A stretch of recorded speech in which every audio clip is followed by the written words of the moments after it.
The problem with leadership, like parenting, is it cannot be measured in a daily basis. It is like exercise.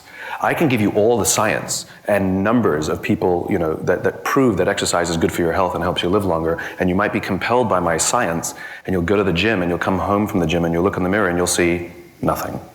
And you'll go to the gym the next day and you'll come back and you'll look in the mirror and you'll see nothing. Worse, you're in pain, And the problem is because you can measure the pain easily and you can measure the time you're spending, but you don't see benefit, you might quit.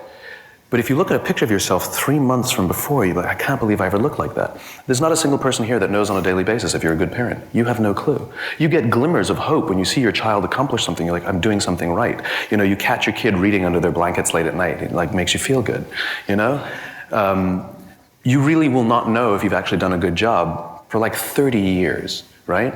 But you have a sense of what a good parent should do, and it's done whatever you do is done with love, and it's done with the absolute obsession with the care of this human being. The one characteristic, and I've only been able to find one, that I'm absolutely comfortable saying that all great leaders have, only one, is courage. Because sometimes being a leader means you have to go first. In fact, that's why we call them leaders. Right? In other words, everyone in the organization knows what has to be done, but who's going to volunteer to do it? Most people go, just wait and see what happens.